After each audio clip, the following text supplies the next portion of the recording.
Good evening, everyone. Thank you so much for joining our conversation.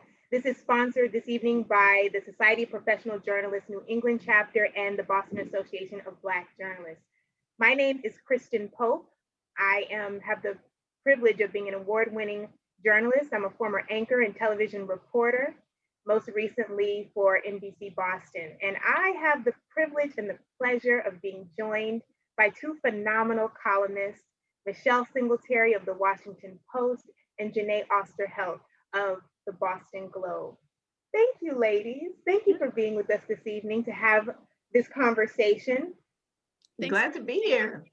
So before we jump in, um, I'm going to ask you to introduce yourselves, and I'm doing it from the way I'm looking at you. So Michelle, if you would go first, and then Jeneé, if you would introduce yourself to our audience next. Sure, that's great. Well, as you say, I'm the personal finance columnist for the Washington Post. My column is syndicated across the country, including in the Boston Globe up there, which I'm so excited about. They've been a client for a long time and hope a long time more. Let's see, what else do I can tell you? I'm the mother of three 20-year-olds. I've been writing about personal finance for a long time. I guess the other thing is I have a new book coming out in May, What to Do with Your Money When Crisis Hits. And it was really inspired by all the financial issues that people are having because of the pandemic. And so it's a FAQ type book that just sort of soup to nuts. What can you do when there is recession or economic downturn? Because this too shall pass, but we're going to be in another financial crisis at some point. And so it's good to try to get your money together now for the next crisis. Thank you for always answering our personal finance questions, Michelle. Thank you for always keeping us on point. Yeah. That book sounds like an answer. Jeneé? I'm trying to get that book so I can keep my coin properly collected. Right? I'm Jeneé Osterheldt, Boston Globe culture columnist and resident troublemaker. I cover identity and social justice through the lens of culture and the arts. And I'm also the creator of A Beautiful Resistance, centering Black joy and Black life. And I'm so happy to be here. Fantastic. Ladies, thank you so much. This conversation in the midst of Black History Month is beautiful. Jeneé, I've been listening to so much of your work and about how beautiful we are as people. I mean, it's something that I relish in as a fellow HBCUer. I relish in our Black beauty and our Black identity. And you story it so well in your column, The Black Resistance, and in the work that you do. Ladies, we want to kick it off and talk about how these columns, how they came to be in your newsrooms, why they're important, how they shine a light on Black life, Black disparity, why they're necessary. That was like 10 questions in one. So I'm going to start from the beginning. I'm going to start over. So we'll start with you, Jeneé. How did the Black resistance happen? And in your newsroom specifically? So A Beautiful Resistance is a kind of a natural outgrowth of my culture column. I've been a culture columnist for many years, so I've always centered Black life and identity and social justice. But often I'm writing about, racism and injustice and inequity. And I went to Minneapolis when George Floyd was lynched, and I went for his funeral. And being there, especially at that point in the pandemic, um, it was just so much trauma on top of trauma. And I was thinking about how I had literally covered pretty much the entire from the beginning of the Black Lives Matter movement, all like I've just for years now, it's like been dominating my writing. And if you hear a sound, that is Peppermint Patty, my dog. Her resistance is many things, beautiful is not one. So I got back from Minneapolis and I just needed, I'm single, I live alone. I needed a way to wrap my arms around us. We can't touch anybody right now. We can't hug. We can't do the things that we as people normally do. And I thought a lot about old Black mantras and things that we say, like, after the laughter comes in the pain, joy and pain, the beautiful struggle. And then I started thinking about Ossie Davis and that quote he had that was like, I find in being Black a thing of beauty, a joy, a strength, a secret cup of gladness. And it just kind of came to me quite spiritually, a beautiful resistance. I want to center our beauty, our joy. I want to celebrate Black life as it's lived, not bodies and hashtags. As journalists, it's important we get the story right. And we spend a lot of time covering one aspect of the Black experience. And we cannot be measured by our burden and our pain and our brutality. Like, we have to get the full picture. You got to stop. Listen, Peppermint Patty feels as strongly as you do about this, Jeneé. Like a dog, amen.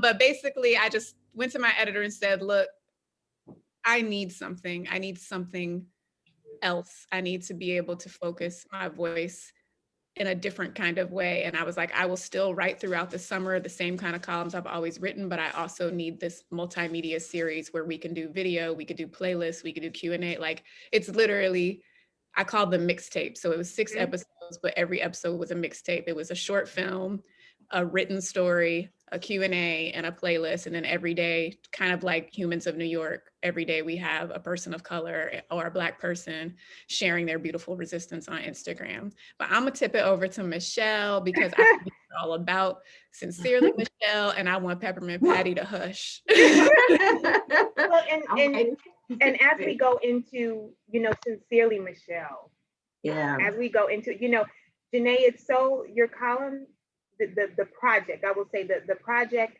is so powerful because, as journalists, we know that, especially if you are one of only in a newsroom, if you're not there, these stories never get told. I've heard you say it too often. We don't, the beauty of us, the humanity of us, the fullness of us doesn't make it above the fold because our newsrooms are so used to depicting us one way and not in the fullness of who we are. So the beautiful resistance is it's just so necessary. So tipping into Sincerely Michelle, talk to us about how this, and you as well, Michelle, you've been a columnist for many years. Yeah. How did this addition happen? Yeah, so just FYI, I put a link to the series. That's the first one. It was a 10-part series. Really, it's like 12 parts, but the main columns are 10. A link to that. And much like Renee said, as a personal finance columnist, I wasn't involved in a lot of the reporting of George Floyd, Breonna Taylor, and all that kind of, and all the protests. And we're sort of trained as journalists to be objective. And so I'm writing about personal finance, doing all my business, and it just hit me that I wanted to be a part of this discussion in a way that I've never been. People know me about money, but there's so much that's happened to me in my long career. And I went to my editor. It's interesting you should say how you went to your editor. And I said, listen, I want to write some columns about being Black in America and focus on race and money. And I don't even think I finished my sentence before this woman was like she just took off and they hired an illustrator and got the Post reports involved, the podcast. And I mean, it was a whirlwind. And I was thinking I'd write just a couple. And she's like, no, we're going to do 10. I'm like, woman, is you crazy? I'm writing 10 columns about race and money. They're going to run me out of this town. Because, quite frankly, people don't want to hear about this. They feel like they're on overload. And in fact, I wrote a column about some of the reader feedback at the end. And it was just like, it's just too much. And I'm thinking, it's too much for you? And this is just 10 columns? Imagine what it's like to live that. And so the first column about my experience coming to the Post, and it was hard at first. When you get to a place like the Boston Globe or the Post or NBC, There are a lot of people who think you got there just simply because you're Black. Michelle, tell that story. Please tell that story because I've heard you tell it a couple of times. I need you to tell that story because so many of us have that story or a story like it. Go ahead and tell it. Yeah, whenever you get to a place, especially one of these premier brand like Ivy League type, either employment or college, people look at you like, yo, you just got here because you're Black. And so there were whispers about, and they ask you questions like, well, what's your background? Or, they ask you these probing questions that really isn't like, I want to get to know you. It's more like, well, how did you get here? And I got at the Post at a fairly young age, about 29 in the business section, one of only three in the business section, two reporters and a columnist. And there's just all these questions. And I had some friends in the section be like, yeah, people are asking about you. And it was relentless. And I finally went to my editor, David Weiss, and we were coming out of the staff meeting and I was just all kind of funky. And I said, listen, I pulled him to the side and I just asked him really bluntly, did you hire me because I was Black? And he just, without missing a beat, he said, I did. I remember like it was yesterday, I just felt this like weight drop on me. Like, did he really just say he really did hire me just because I was Black? And I started to tear up and he said, come into my office and let's sit down and talk about this. And in my head, I was thinking, so all these white folks they just hired me because they pulled some Black kid off the street. And he then proceeded to say, I hired you because you were Black, but I also hired you because you're a woman. I hired you because I was getting a master's degree in business from Johns Hopkins at the time. I had an expertise in bankruptcy coverage, which is actually how he found me. He said, I hired you because you're a good reporter. I hired you because you came from a low income background. And so as you're reporting on personal finance, you understand where the readers are coming from. You don't come from money. And he just did a whole list of why he hired me. And then in my head, I'm thinking, well, why you ain't start with all of that? And so later, I asked him, why did you not say all of that stuff first? He said, because I wanted you. Oh, Michelle, we're losing you. We're losing your audio. Okay. There you are. Okay. He said he didn't start with all of that because he said he didn't want me to think my Blackness was not an asset. He said, you're an asset because you're Black. I wanted to start there because I never want you to feel as if you can't say that you are a Black columnist. And that just blew me away that he was so sensitive to say, what your experience as a Black person, that's why you are here. Don't let anybody ever question that. And I just, to this day, I'm so grateful that he said that to me because I was feeling like somehow I was an imposter. I had the imposter syndrome. And so that's why the first column is about when you're the quote unquote, or seen as the quote unquote affirmative action, you're always trying to justify your existence. And it's a heavy, heavy burden. That's not to say that you shouldn't have affirmative action, but recognize that there's a price to pay when you are seen as the Black hire, that you continually have to justify yourself. And I've been at the Post for a very long time, almost 30 years next year, and I'm still feeling that after all of this time. And there are people who work in my newsroom who I know said things about me that I have to work alongside still. And you can't imagine what that feels like. And here we are in these quote unquote liberal bastions of, people, especially administration talking about us. And we know quite well that even some of the people that we work with harbor some of these views. And as the series went along, I addressed redlining and this whole notion that Black people don't have no money because they spend money on $200 sneakers. And, even some of the stuff that we say to ourselves, it's not a single financial forum that I went to that is almost Black, 100% Black, where someone doesn't say, well, Black people don't, and I'm like, no, I don't know, because I actually see the studies and I actually interview a whole bunch of people, and white people don't know nothing about their money, just like everybody else.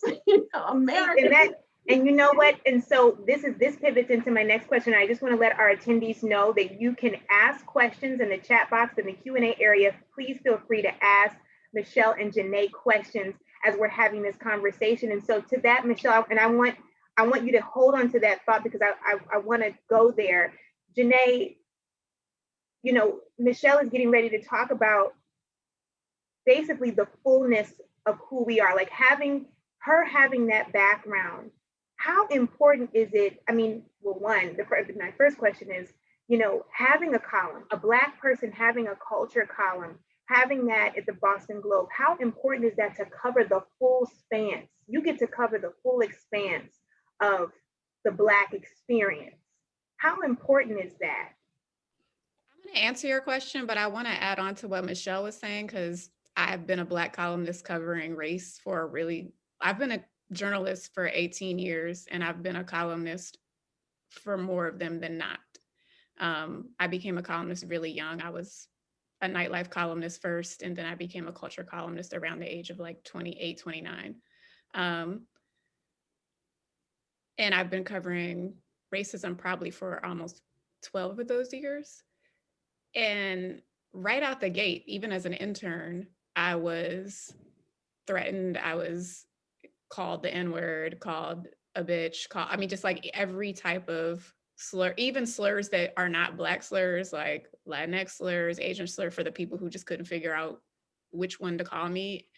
I was dragged by alternative publications, like editors who were 30 and 40 years my senior, using their editor spot in the letter to the readers to talk about how I was an affirmative action hire.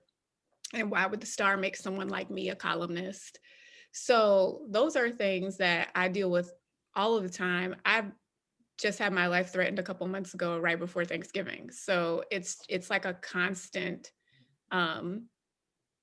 experience. Like when you are Black in a newsroom, especially if you have a column and you talk about race in any way, there is an anger. It's not just that people don't want to hear it and they're tired of hearing it. They want to shut you up. Yeah. And on top of that, there's people in your own newsroom that will begrudge you and have feelings about you, or you're too loud, or you're too you make everything about race. Maybe you should write about other things. So I just wanted to kind of at least tack onto that. I have been asked, am I the intern? I have been checked by security, like, do you, can I help you? Like, I don't work there. I've had so many experiences in this industry that are just highly racist and inappropriate. As far as the importance. And so it's that constant questioning of our belonging. It's that constant questioning. What Michelle said, like all these years later, as esteemed as she is something that's still in her head, because we never quite, I just feel like no matter how accomplished you get, no matter how much good work you do, and even when you're nice to people, even when you're the person in the office that like brings treats, and there's still that inherent unconscious bias, and sometimes in your face bias. I mean, it's just there.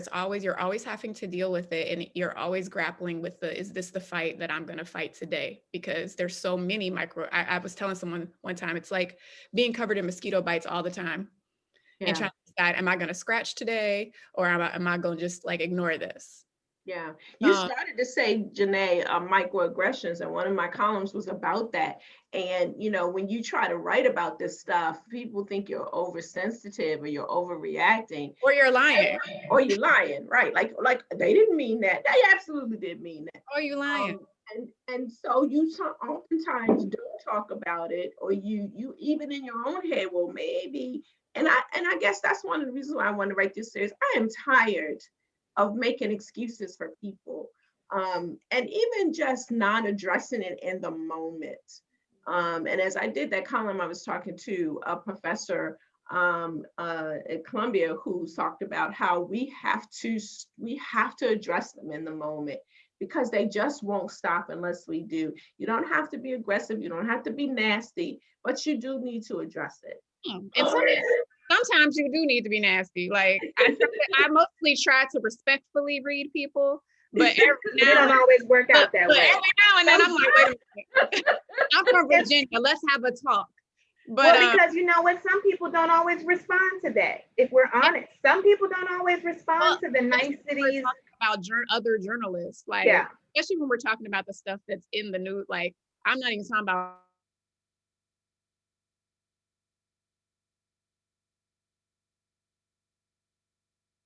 You do have to. A lot of times there are certain people, particularly older white men, that I think will try to push as far as they can push because they've been getting away with it for so long. Yeah, and they honestly think that they are an extinction. One of my colleagues, who I actually really respect and actually liked, said to me early in my career, his desk was right across from mine, and we both would get there early in the morning. He'd get there to do stock trades, and I'd just get there because, you know, I'm trying not to be the Black person who's late. So, and he was talking about at that time they had a lot of minority hires, including myself. And he was like, yeah, it's going to be a point where, you know, we're going to be extinct in the newsroom or something to that extent. And then by that time, people had started to come in, and I'm looking around, and it's like mostly white. So I said, why don't you stand up and look around? I don't see no shortage of white.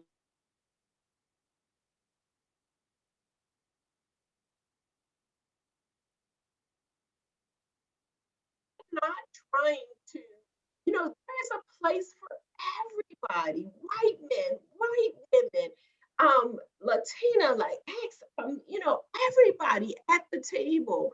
And just because they're recruiting others does not mean that somebody else is going to be diminished. It's like, you know, if you're a parent of kids and you're giving them, they're always like, well, your slice is bigger than mine, but you're going to get some pie, honey, you know, and well, and you continue to say that.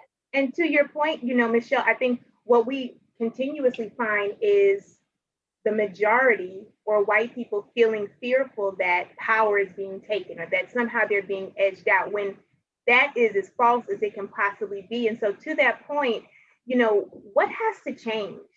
We know, I'm not going to ask the question about necessarily about how important is it for us to be in front of and behind the camera. It is paramount. Our stories won't get told. Our representation will not happen. We need to be representative of the full humanity. But what has to change ultimately in our newsrooms? Go ahead, Jeneé. It's not enough. I ain't gonna lie, I was just scratching my braids. Okay. It's not enough. It's not enough to hire Black people, to hire brown people, to hire Asian people, to hire LGBT plus people, to hire immigrant people. It's not enough to hire inclusively. Like, that is important. It's absolutely important that we have that representation, that we have that seat at the table, both at the masthead and, you know, interns, co-ops, writers, editors across the board. We need inclusion is an action item. Mm-hmm. But if you hire Black and brown people, you hire people of color, oppressed peoples, and bring them in, and your system is still the same, not a lot is going to change. There's lots of Black journalists who have left the business, Black journalists who are exhausted of the business, who were brought to the table, but they were still in a broken system, kind of like we made Obama president, but he was president of a supremacist system. So it's like only so much can change if the framework doesn't change. So some of this is like, what kind of training are these publishers and managing editors getting? Like, what kind of reframing and how is their brain working? How are we talking about photo editors and the pictures we use and who makes it above the fold and the real estate you get? Michelle and I are columnists. We had the way we both were like, we went to our editors. That's a luxury and a privilege of a columnist, a respected columnist who can say, this is how I want to use my real estate. And their editor will say, all right. Not everybody has that privilege. That's not something every reporter could just feel comfortable doing. That's something that a certain amount of freedom and access that comes with like being able to opine on whatever your expertise or beat is. You're right. You're absolutely right. That's such a great point. Jeneé, that you do get to a point where you can make certain demands, but you're right. We have to have more training and management training. I mean, think about it, really in most newsrooms, people have not had any actual management training. Somebody was a good reporter, they made him an editor. That does not necessarily mean that they're a good editor. And quite frankly, and making Black people editors does not necessarily mean you're going to get a good Black editor who will look out for stuff. That just, Absolutely. you got to be careful about that as well. And so, I still can't believe it's 2020 and we are still having this conversation in our newsrooms, but it still has to be had, and things still need to be changed. Because we're talking about the full gamut of things. I mean, we're talking about what you're able to report on, what you look like. I can remember a news manager. One day I came in not to report, but to do some producing. And because I wasn't going to be on air, I wore my hair in its natural texture. And he looked at me and he said, "You're not going to wear your hair on air like that." And I knew he wasn't asking me. I knew he was telling me. Mm-hmm. And so, we're still dealing with, can I be myself? Can I look like myself? Do I not have to assimilate to a certain appearance in order for me to be, present my work on air? So, with that being said, how would one, to get that kind of power that you spoke about, Jeneé, Michelle, how does one become a columnist? Oh, well, because I know somebody is thinking, and actually I see the question down here, how do you, if you wanted to become a columnist or have your own series, how would you do something like that in a newsroom? Well, there isn't sort of a laid out blueprint for becoming a columnist. I will say this, that when you develop an expertise in your beat or area, and so much so that you can write opinion about it, that is how you get on the track to have a columnist. And oftentimes you've got to make that room for yourself. I mean, I wouldn't say I'm an accidental columnist. I never had a desire to become a columnist, quite frankly. I just was, cheap in the newsroom and sharing stories about my grandmother. And my editor was like, you ought to write a column about some of this craziness you tell them about. Because they would all go out to lunch, for example, and I would be fighting them. I'm not going out to lunch with y'all. Y'all spend way too much money. And I just was, telling them. And he said, well, you should just write about your grandmother. And from that, people were just like a regular person writing about money in the business section. I can understand. And then I was still beat reporting while I was doing the column kind of like on the side. And then eventually I told my editor, I can't do both. I can't be an objective reporter, an unbiased reporter, and write this column. And I would rather do the column, and I was really good at it. So they just switched me over. But even then at the beginning, there were lots of, the microaggressions is just like no joke. They would say, well, your column's just so simple, and you should write about this. And I'm like, well, you should get your own column and write what you. That's right. You get your column, you can tell me what to write. My story is a lot like Michelle. So I had to fight a lot of that. I chose not to. I need to understand this complicated stuff. Michelle, come a little bit closer, Michelle, because we're losing you. Let's see. I'm trying to make sure my thing is in there. Yeah. Okay. Is that better? That's better. Is it just the sound that you're losing? Yes. Yeah. Oh, okay. Oh, maybe I pushed the computer back too far. So, so how do you? I just think with anything with success, I sort of feel like the most successful people are successful because they're doing something that they love and they became good at. You don't sort of wake up, I want to be a columnist. You just become good at what you are. If you write about, the auto industry and you then become like an own expert and you can almost repeat what the experts say, then you are a good candidate to be a columnist. Now, I will say this, people sort of hear columns and think, oh, that's such a good job. But let me just tell you, that is a grinding job. Column in, column out every week. Everyone thinks it's easy. Everybody thinks it's easy, but I was like, anyone can do that. Anyone can do that. And I'm like, Okay. you are so disrespectful. Hush your mouth. And so, Right. see, they're saying that you guys should write a book about this, because if there's no blueprint, we need y'all to give us the blueprint. Somebody needs some. There isn't a blueprint, though. There really, like, I saw that comment and I appreciate it, but my story is very similar to Michelle's. Like, I am an accidental columnist. Like, I started when I was like 22, 23, and after a series of internships. And I was like most young journalists, they try to get you to do 10 jobs. So it's like I was a music critic first and foremost, because that was my passion, was hip hop. So I was a music critic. I was covering all the concerts, reviewing the concerts. That was kind of my expertise at that time. And then I was also covering pop culture. When the fashion critic was on vacation or away, she designated me the fill-in because she didn't think anyone, until she had seen me, no one there had fashion to her. So she kind of reeled me in on that. So, I mean, I literally was doing multiple things, and they wanted a nightlife columnist. And because features in journalism is such a,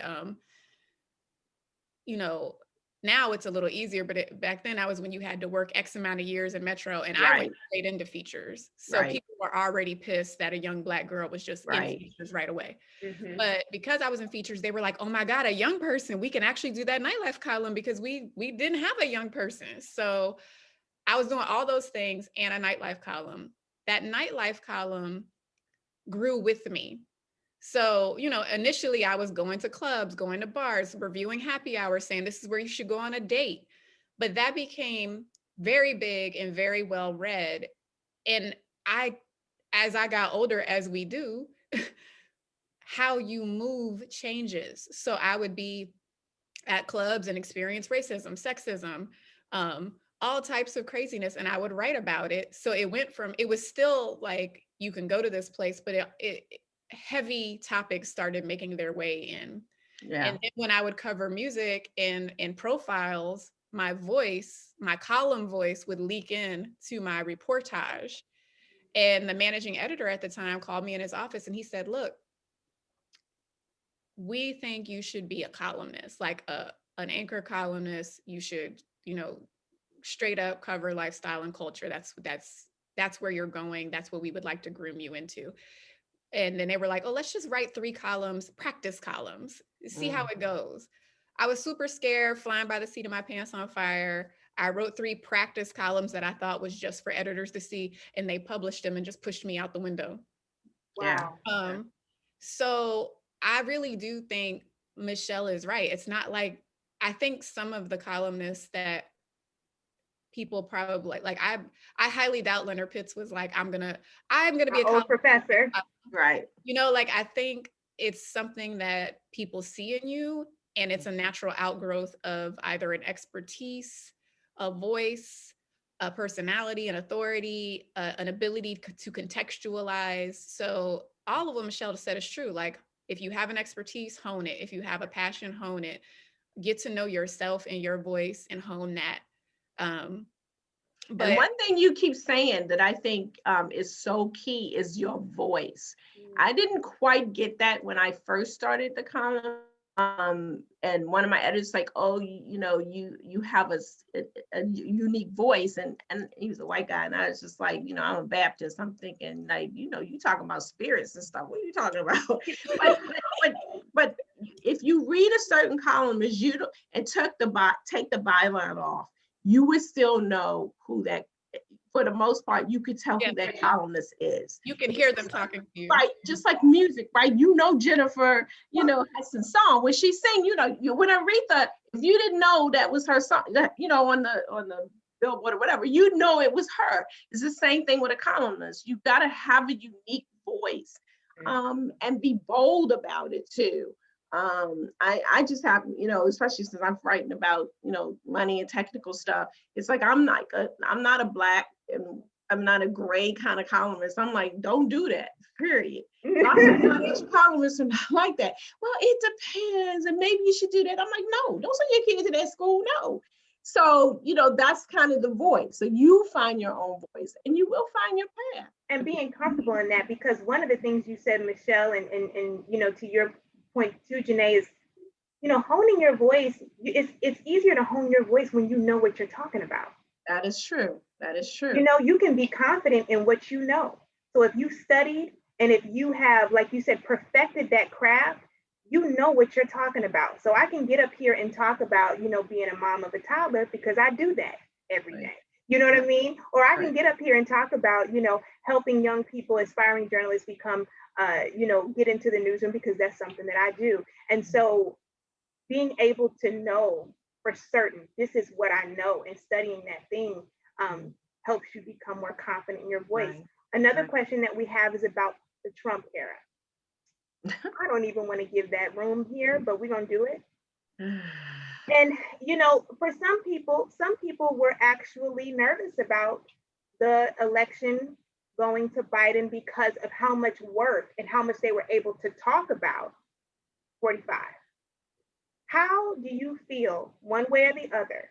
Has there been mistrust in talking about racial issues because of 45, because of that era? How has that played into, your columns and just what it is that you write about racially?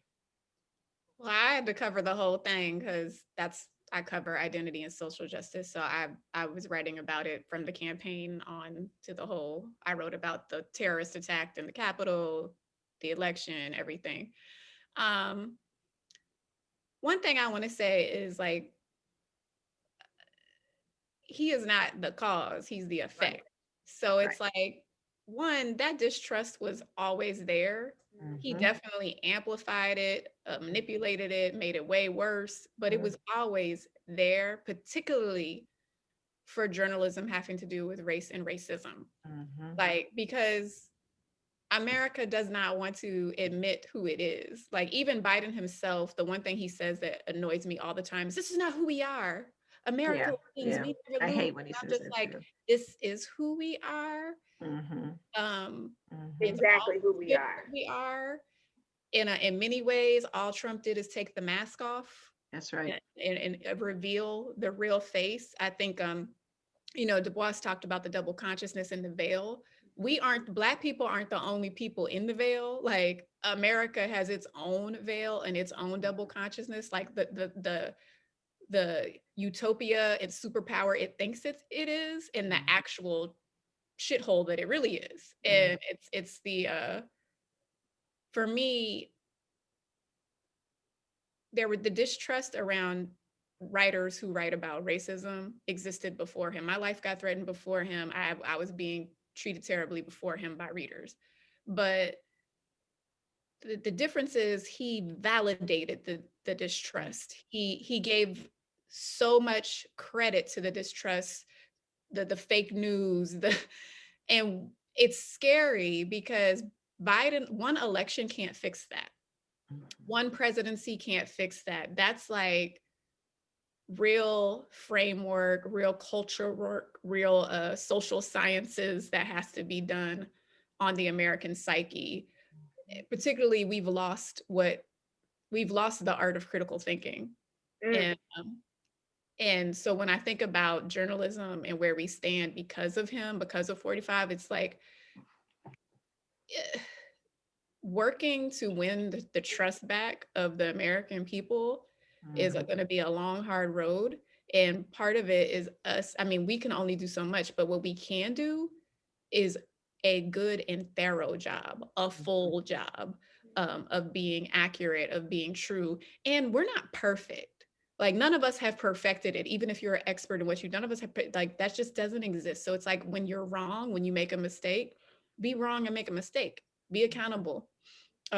Accountability is a love language. So, I mean, that's kind of, I want to hear what Michelle has to say, but that's kind of what I'm thinking. No, ditto to everything that you said. I mean, we like to sort of try to think that it was just Trump, but I love your analogy that he, especially as apropos, since he didn't ever like to wear a mask, he just let people take their mask off. See, that's the thing.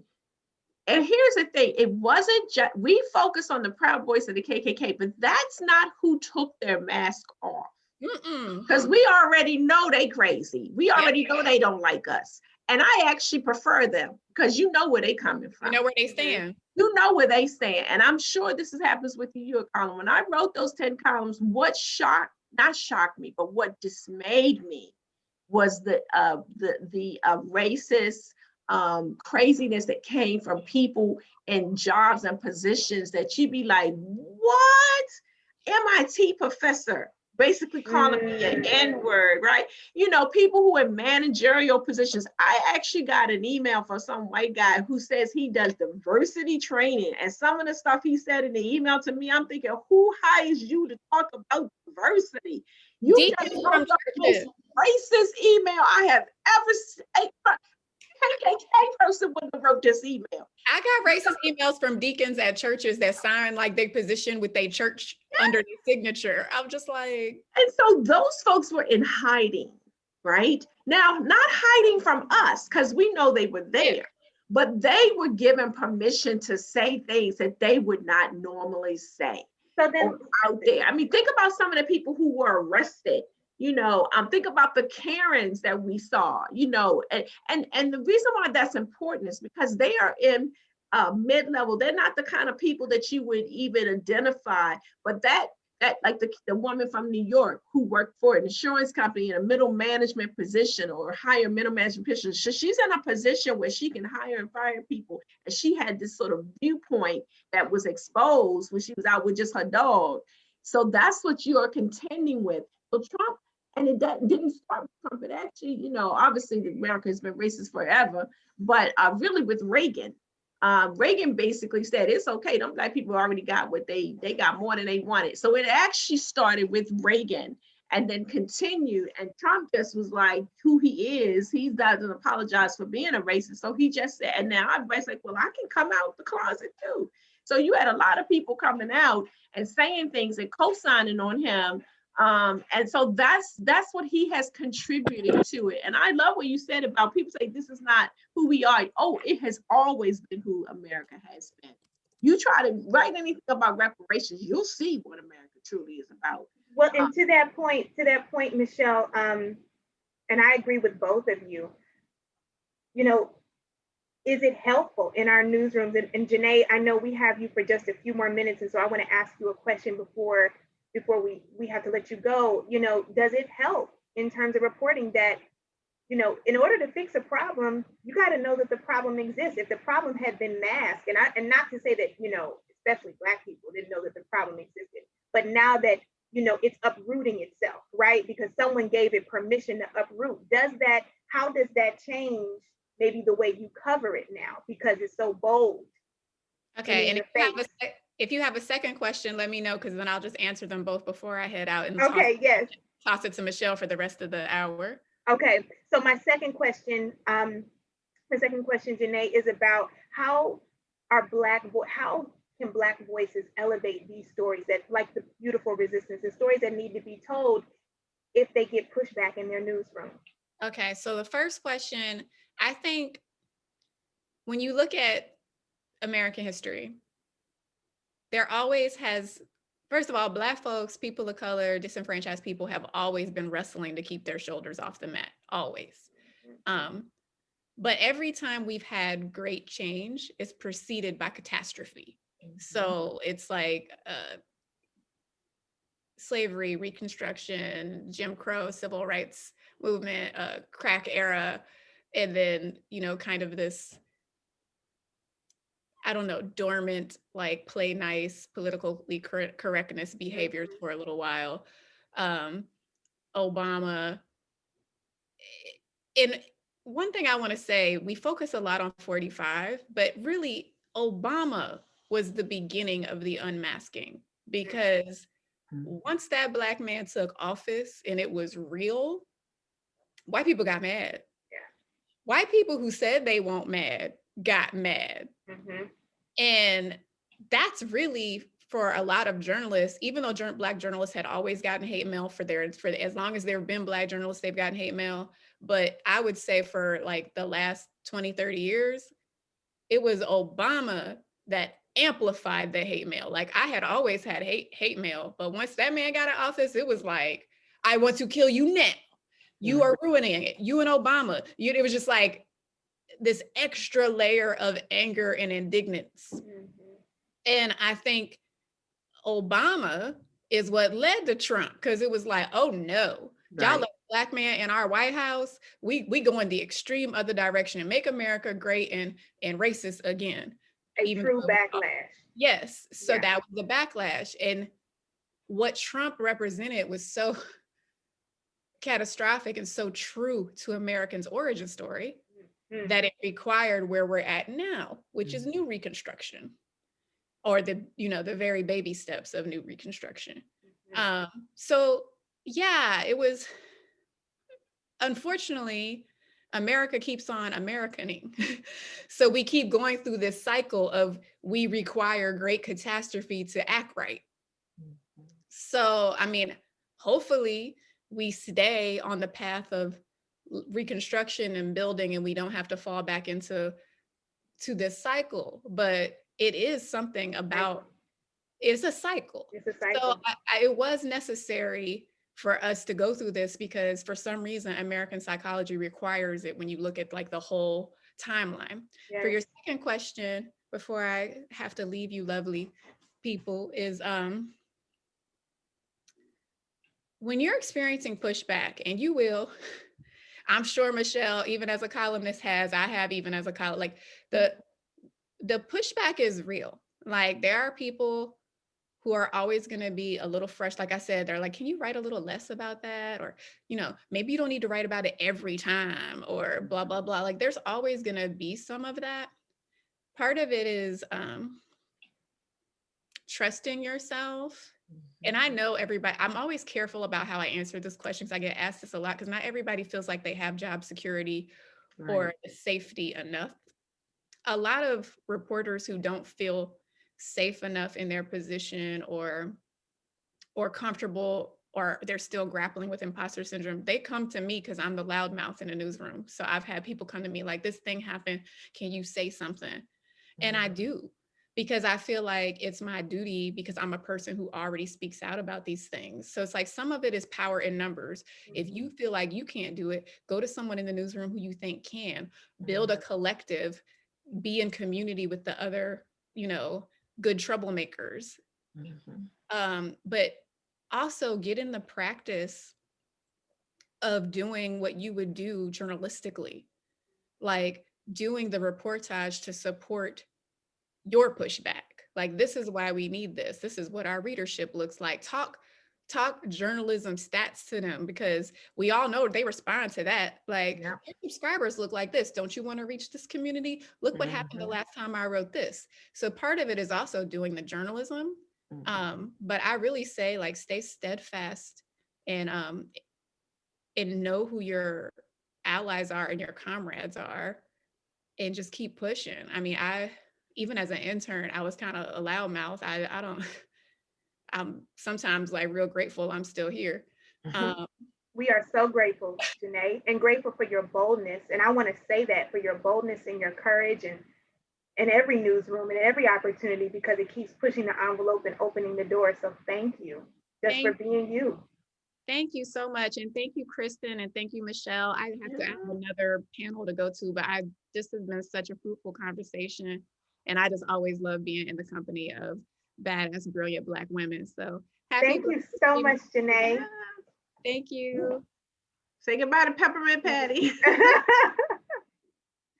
So Michelle, I want to extend that question to you as well, about when you get pushback, when a journalist gets pushback in their newsroom, and how to handle that. I thought what Jeneé said was excellent about, I think she made some power. Yeah, definitely. So a couple things. I think let's just make sure that you hear that you need a network of supporters. You need to find someone in the newsroom who has a higher up position, who can be your champion. I was very fortunate to have some champions in the Post newsroom, so that when people would say stuff, they were like, nah, that ain't gonna happen. You ain't doing that to her. Or, they had your back. But they have to be high enough that the higher ups will listen to them and cultivate that. We like to say mentors, but I'm just really meaning that you got to have somebody. You got to have a Peaches in your note. Peaches, your cousin Peaches. Like, she might not like you all the time, but if you came to her and said somebody was messing with you, she's like, let's go, let's roll, let's roll. She gonna go get them for you. She gonna go get them. So you need a peaches in your corner in the newsroom, and you cultivate that, and you go, and that's the person you go to when you're having a lot of trouble. That's one. Secondly, you often can outlast the people who are giving you the most trouble. I got the best piece of advice from a reporter when I worked for the Evening Sun. And he said, when you're having a lot of trouble with an editor or someone, just wait them out if you can. Because usually bad editors and people who are crazy move on. But if that doesn't happen, then you have to move on. You have to transfer, find an editor who appreciates your talent, and then move on. And I really do mean that. I mean, a couple years before, like this last year was a pretty stellar year for me. Before that, I was very unhappy and thinking about leaving and feeling very unappreciated. And then I got the most marvelous editor who totally got me. But I was waiting it out, right? I didn't leave because I'm like, I'm not letting people push me out my job before I'm ready. And that's what you have to say. And I think lastly, you have to have something else besides your career. You have to have a higher power, whatever that is for you. I'm a woman of faith. Yeah. And so you have to say, this is not all who I am. It just can't. So you need to be active in your community. You need to have a passion outside your job so that when stuff happens on your job, you don't lose your mind and quit before you're ready to quit. So, if it's your family, whatever it is, you can't make your career the center of your life because nobody in their job, not your greeters, not your stats, not your clicks, none of them are going to be there when you need things the most, somebody the most. And I think that, I've been at the Post for, like I said, almost 30 years. I'm one of the few Black people that have hung around that long. And I did that because, you know what? I don't give a freaking thing about the Post most of the time because I have a great husband. I have kids. I'm very active in my church. I started a financial ministry at my church. We volunteer in prisons. So I have so much going on for me that has nothing to do with the Post. My self-worth is not tied up in being a nationally syndicated column with the Washington Post. In fact, if I'm in a room with you and we're, like when we could do little parties and you ask me who I was, I would probably tell you more about the stuff I do at my church with my husband or my kids before I ever mentioned to you that I work for the Washington Post. You probably never would know that unless you already knew that. You are such a whole person, Michelle. We haven't gotten into, we got a few minutes left and we haven't gotten into your grandmother because I love your backstory, but some part of that into what you just said is having a strong why, right? Having a strong why. You have that anchoring story of your grandmother, the fact that you started that personal finance column at your church, First Baptist of Glenarden. I'm getting ready to fangirl. I could just tell your whole bio, Michelle. I'm getting ready to fangirl you. That's right. But I think it's so anchoring.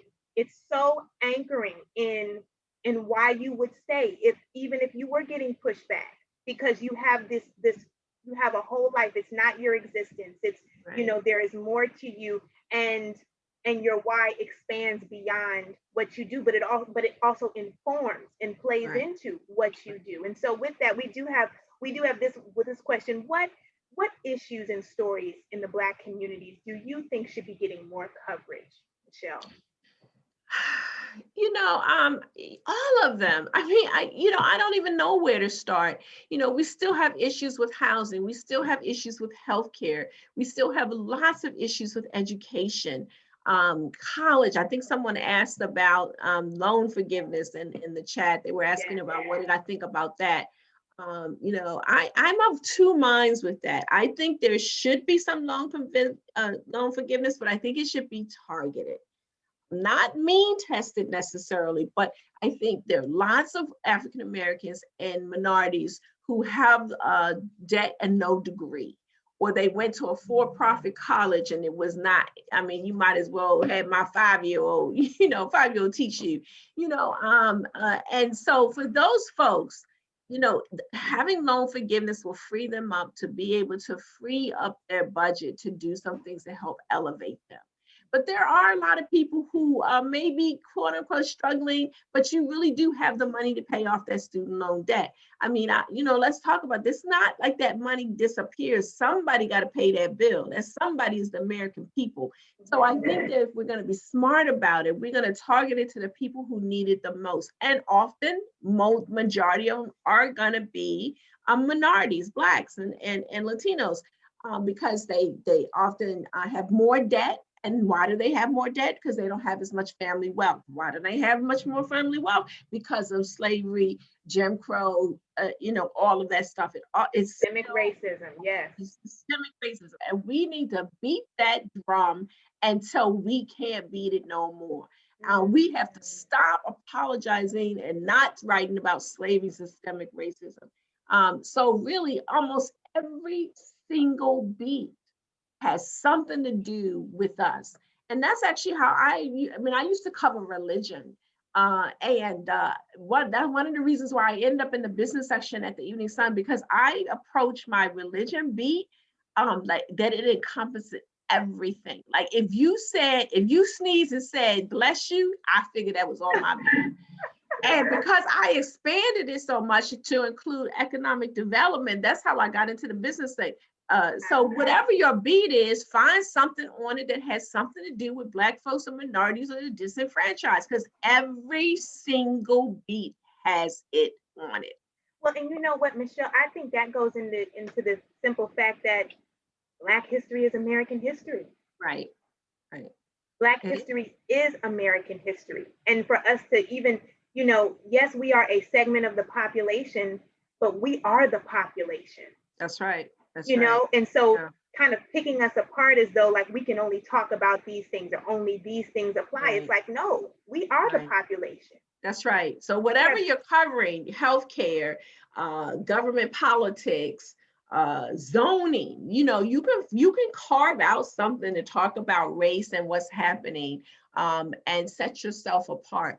Own it, own everything, like everything about your beat, and find something about it. And that will definitely set you apart.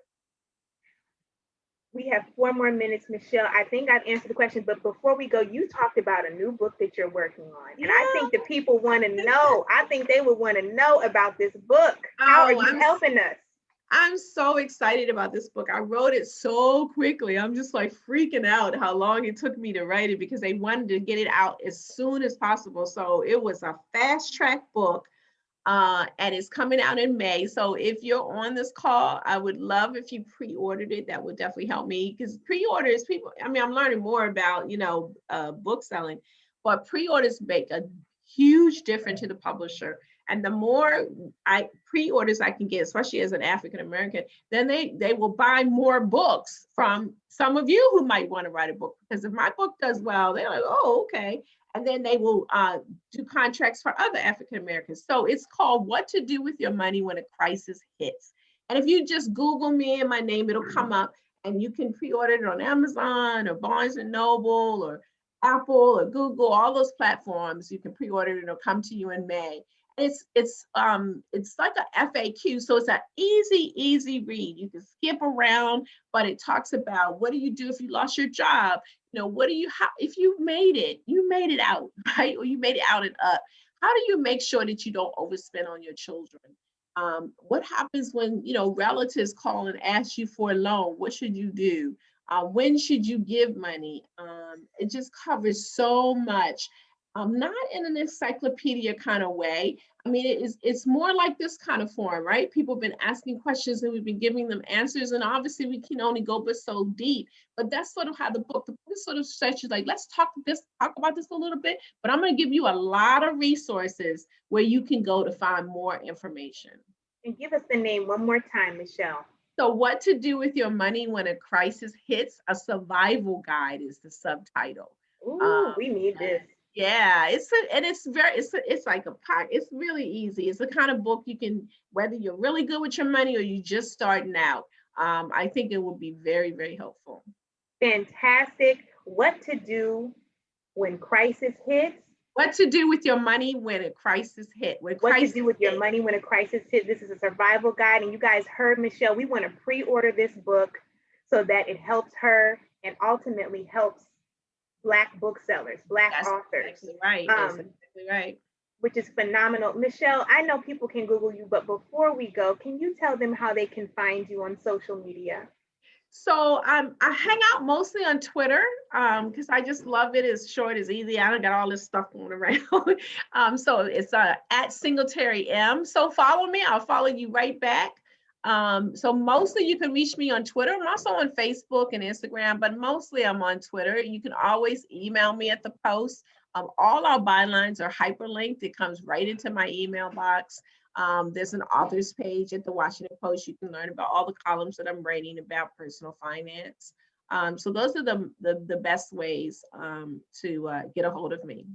Fantastic.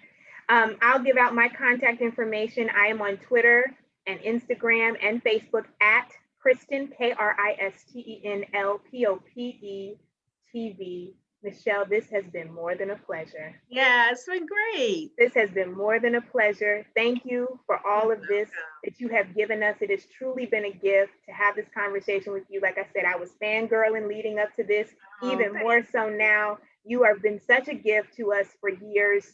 And I love that you bring your whole self, that you always bring your full and your whole self to the table to have conversations. So I appreciate you. You're welcome. Well, thank you all for having me. Thank of all of you who took your evening to listen. I really appreciate it. And if you've got any career questions, you certainly can email me. I might not be as timely because it's crazy right now. It's about to be tax season, y'all, but I will try to definitely get back to you. I promise.